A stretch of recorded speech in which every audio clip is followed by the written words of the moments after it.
Okay, we're going to start right from the beginning. And our first question is, what was your name at birth? My name at birth was Robert Reiner. Any middle name? No middle name. My mother didn't have a middle name. My father didn't have one, so they didn't give me one. Any nicknames growing up? Not really. They call me Robbie. Both my parents called me Robbie, and a lot of people who knew me as a kid will still call me Robbie, but very few. When were you born? I was born March 6, 1947, Where? in New York City, in the Uh, Bronx. We lived in the Bronx.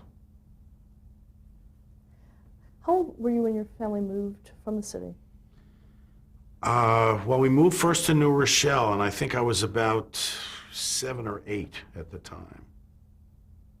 Did you miss New York?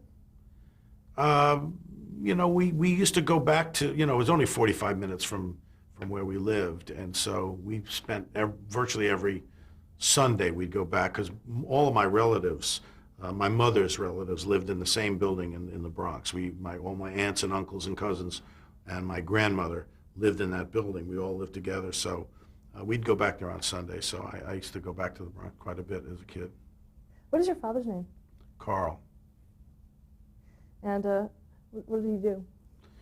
Well, he started out, as a teenager. He was in theater. When he was 17 years old, he was with a Shakespearean company when he was 17.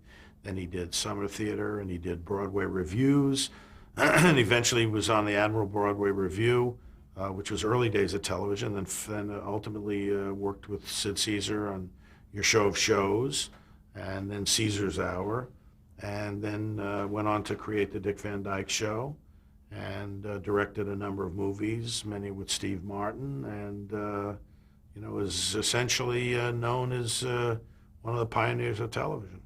Were you aware of that as a kid? I was aware of it.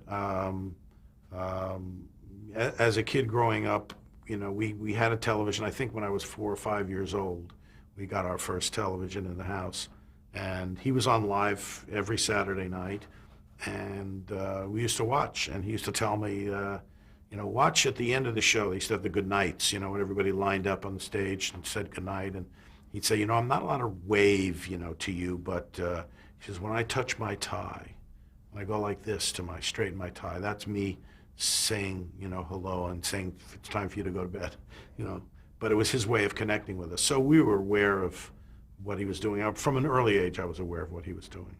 Did a lot of his colleagues come to the house?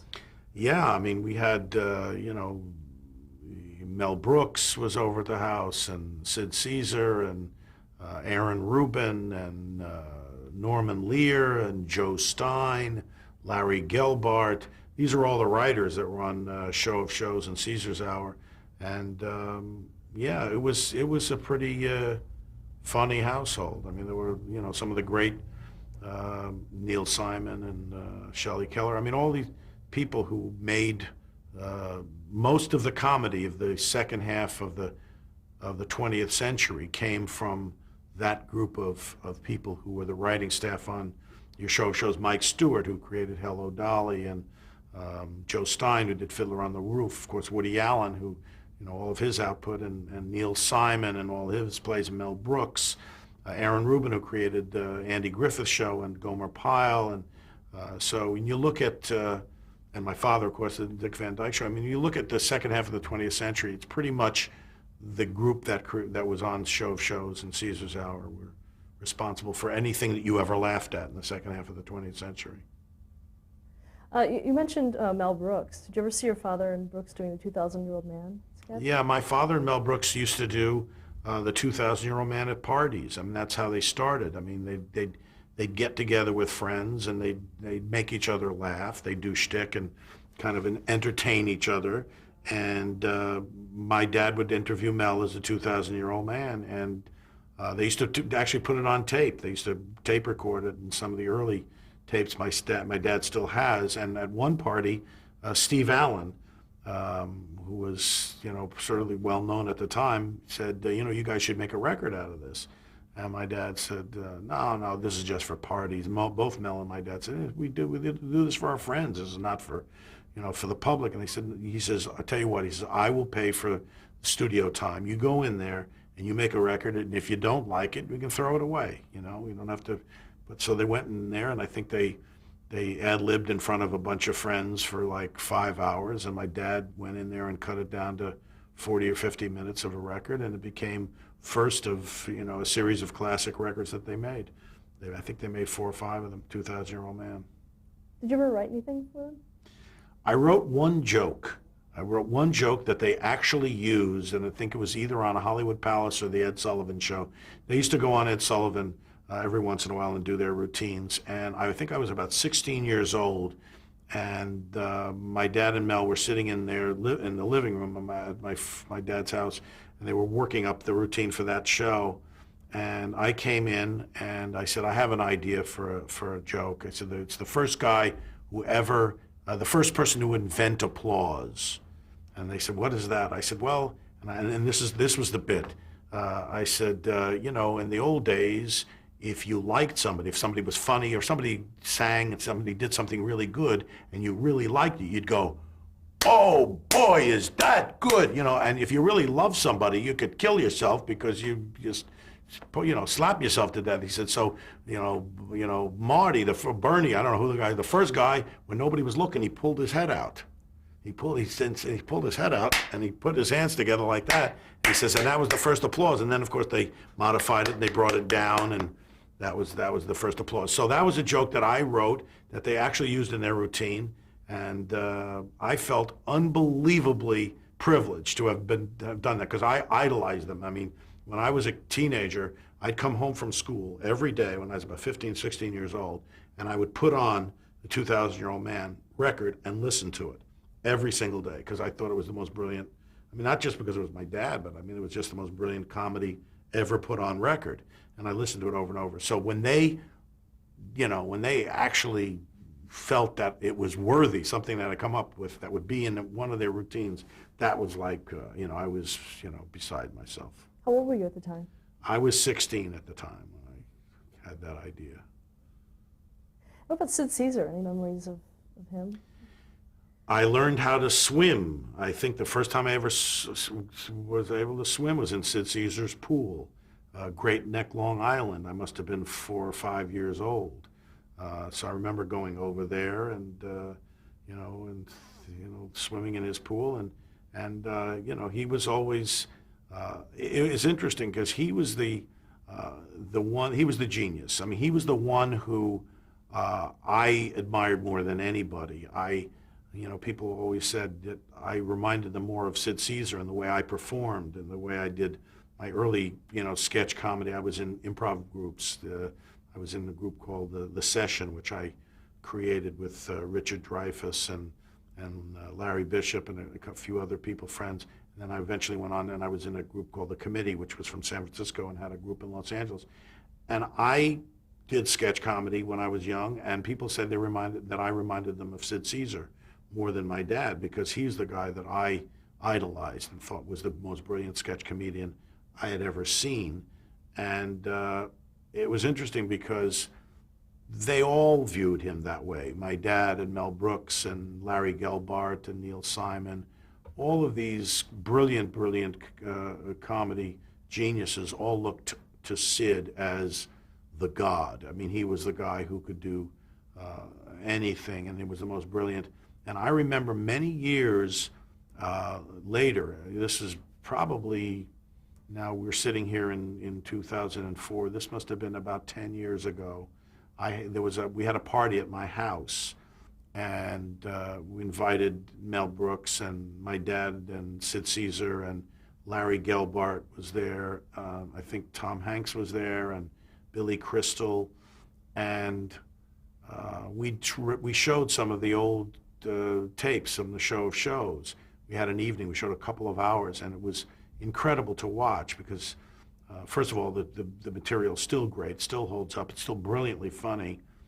But then here you had all these incredibly accomplished people, my father, and like I say, Mel Brooks and Neil Simon, Larry Gelbart. These people have had enormous success in comedy, and yet when they were in this group of people, everybody deferred to Sid Caesar. Everybody was almost like falling back into their old patterns of how they behaved around Sid, and he was the god, and everybody kind of deferred to him. It was kind of interesting to see, and it reminded me of a time when I used to write for the Smothers Brothers show.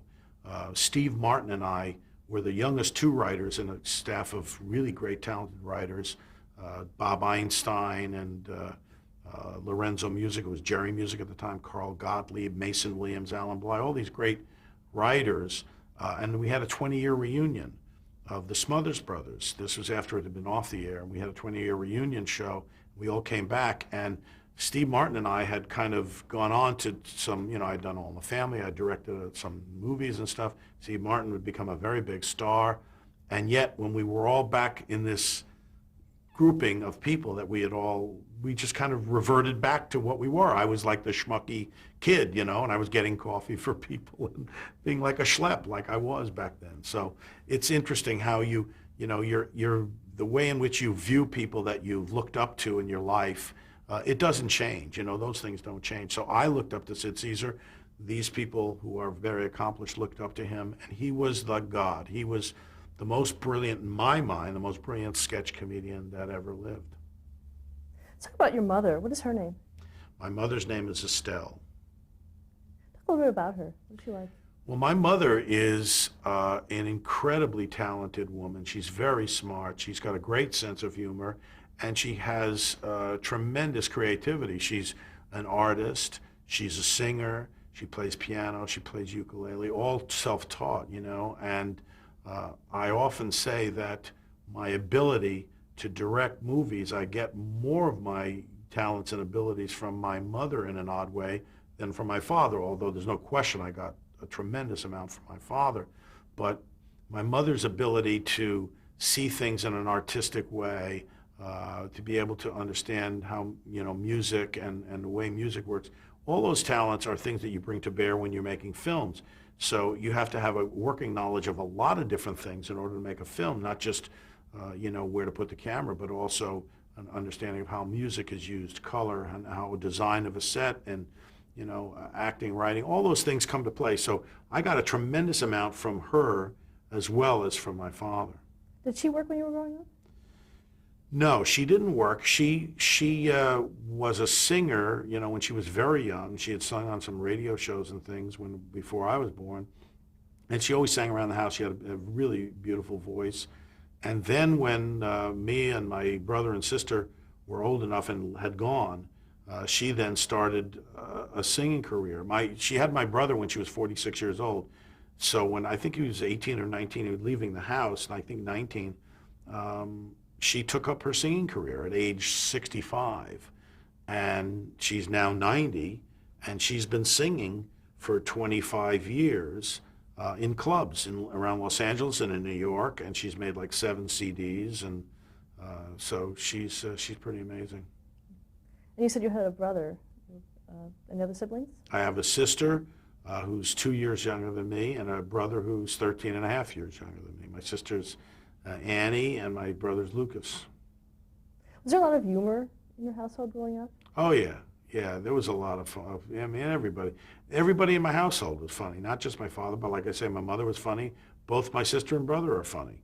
So there was a lot of comedy in the house. And people often ask me what it was like growing up in that household, and you don't know, that your house is any different than anybody else's, until I went over to some of my friends' houses, things weren't quite as funny over there. They were a little funnier at my house. How would you describe your sense of humor?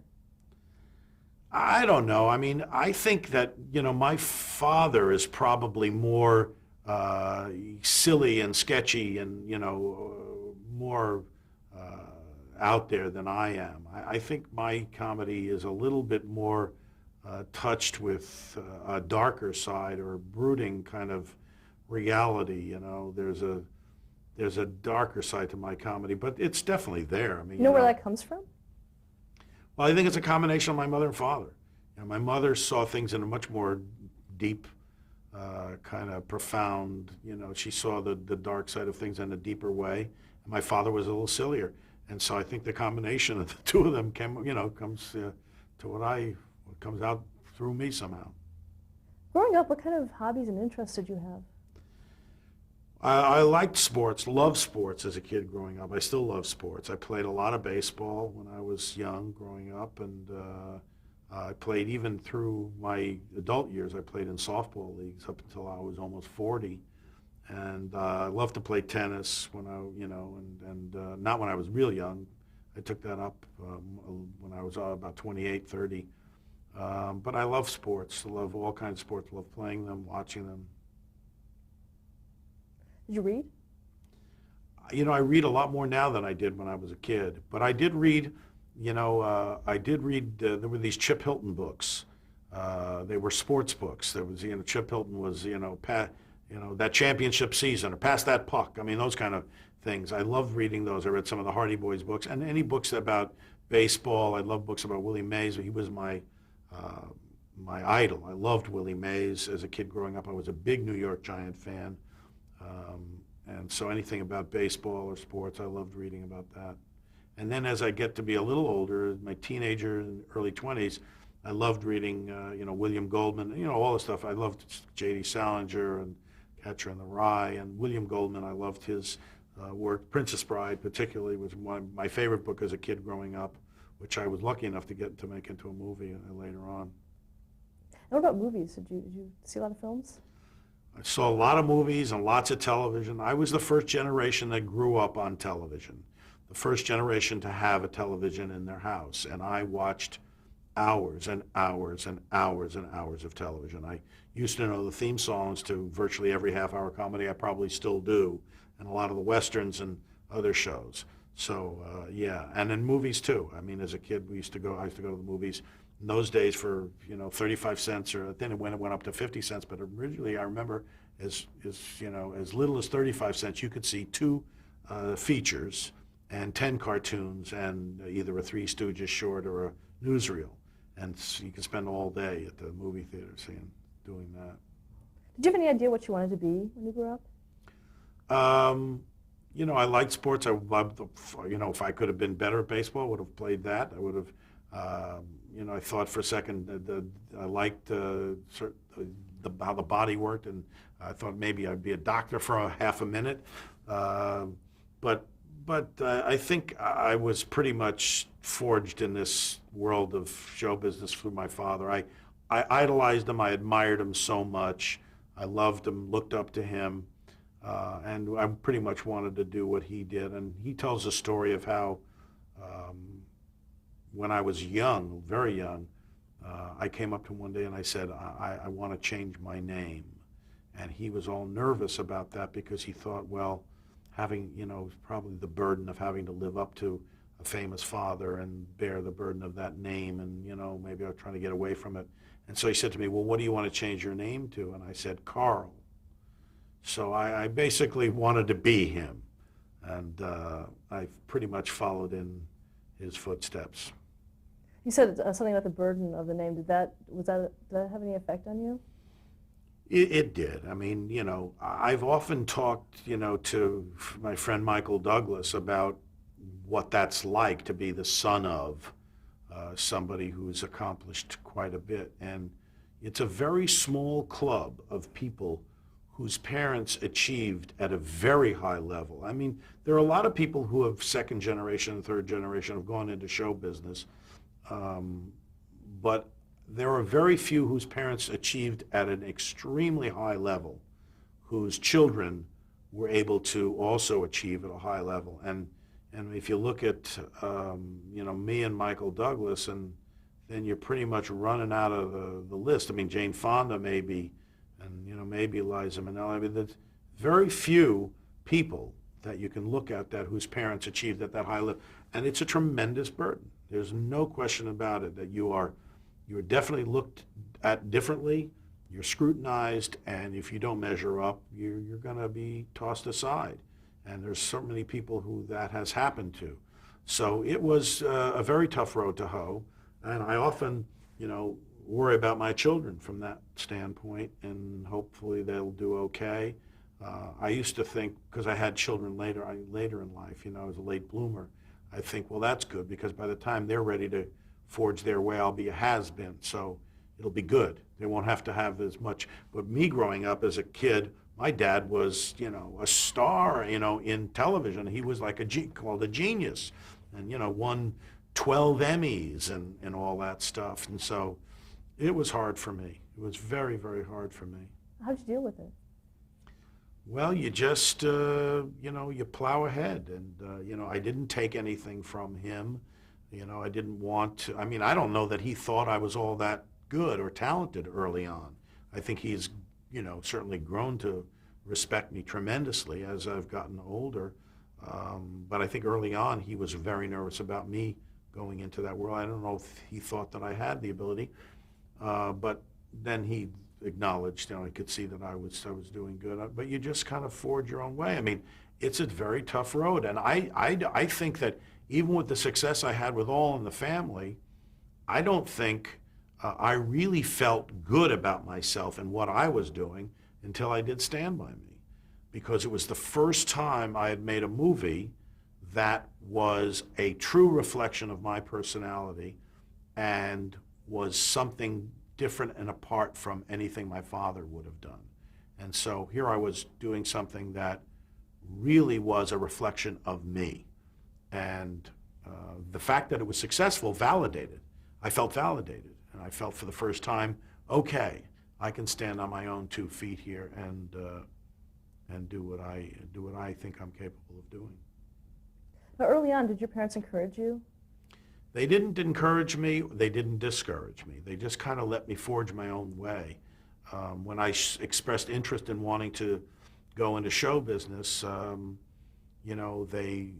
they suggested I go into summer theater. This is when I graduated high school. I was 17 years old, and I got a job as an apprentice at the Bucks County Playhouse in New Hope, Pennsylvania. And I was just there to, build sets, paint scenery. That's all I did for a whole summer. And I got one walk-on part in one show. So I did that, and then I went to UCLA and was in the theater arts department there. And then my first summer after my first year at UCLA, I then went into summer theater again. And this time I was part of a resident company at a theater called the Priscilla Beach Theater. This was in Plymouth, Massachusetts. And I got to perform in a number of shows. And Albert Brooks, my very good friend Albert Brooks, was part of that resident company at the Priscilla Beach Theater. What was he like at the time? Same as he is now. I mean, he, was hysterically funny. It's so weird. I mean, the 2 most brilliantly funny people that I know in the world are Mel Brooks and Albert Brooks. And one is my dad's good friend and one is a friend of mine. So it's just so weird. But, Albert Brooks is the funniest human being I know, bar none. And, he had the ability, even at age 16, 15, 16 years old, to make adults laugh. And not just adults, but seasoned, sophisticated, professional adults like my dad. He could do things that would put my dad into convulsions. So he was a prodigy, what he did at age 16. And so, yeah, and he was like that. He was very funny then. He's very funny now. He's a little bit more settled down now. He's married, has a couple of kids, but he's still brilliantly funny. Going back, where did you go to high school? I went to Beverly Hills High School. We had moved out to California just before I went to high school. I went to 8th grade out here, and then high school, Beverly Hills High. You a good student? I was a good student. All through grade school and junior high school and high school, I was, B plus, A minus average, mostly A's. I got mostly A's. I was good, oddly enough, better at math and science than I was at English. I just did well in math and science. Did you ever visit the sets where your father was working? I did. When I was a teenager, I think 14, 15, 16 years old, every single day of the summers, every single summer, every day of those summers, I would go with my father down to the old Desilu Cahuenga studios where they filmed the Dick Van Dyke Show, and I sat around and watched. I spent all day there, every day, for 3 summers straight, watching my dad work with the actors, reworking the scripts, watching how the directors worked with the actors and how they staged the performances, how they worked with the cameras and got the cameras in place. And so that was a training ground for me. I just soaked everything up in those days. And that was, like I say, my college. It was my college, to go there. And then all the family was like my PhD. Were you able to interact with the people of the Dick Van Dyke Show? Well, I think they put up with me more than anything else. I mean, I was a teenager, I was a kid, and these were professional actors, and I didn't get in the way. I never was obtrusive, and I didn't, cause any commotion or anything. I was very quiet, and I watched and just observed. So they didn't mind having me around. I mean, I wasn't getting in anybody's way. Jerry Paris, who played Jerry Helper, the next door neighbor, he liked me, and I used to play with him a lot. He had time sometimes because he wasn't in every scene, so we played cards together, and that was nice. I do have a great story that Mary Tyler Moore tells. I've told it. She wrote about it in her book, so I'm not telling anything out of school. But when I was 14 years old, I once grabbed her tush. I was so in love with her. I mean, she was, she would wear those capri pants, and my hormones were raging, and something just got the best of me, and I couldn't help myself. And she told on me. She told my father. My father called me into his office and says to me, "Do you grab Mary Tyler Moore by the tush?" And I said, "Yes, I did." And he said, "Don't ever do that again." He had a big smile on his face, though, when he said that. He probably wished that he could do that, but this is before the days of sexual harassment suits. But it would have been bad if he had done anything like that. But so that's probably the only really naughty thing I ever did on the Van Dyke Show, and there you have it. Did you ever see any of your own family life reflected on that show? Well, sure. I mean, the whole show was based on my dad's life. I mean, we lived in suburban New Rochelle, and the series took place in New Rochelle. We lived at 48 Bonnie Meadow Road. The Petrie family lived at 148 Bonnie Meadow Road. My father was a writer, and the Van Dyke character, Rob, who was named after me, was a writer on a variety show, like my father on the show of shows. And so, it was, he tried to take from his own life. I think that's what made the show so great. He was basically taking from his own life and writing about what he knew.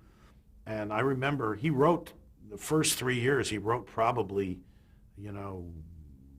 over 60 shows by himself, 60 out of how many ever they did. And I remember him working. He used to work on weekends, and I remember times he would come into my room, just wander in, and he would say, "So what's new in your life? What's going on?" And I knew at that point he was stuck. He was looking for something, But, he did take from how we were. I mean, obviously he made it fictional. Stop there to change the tape. Okay.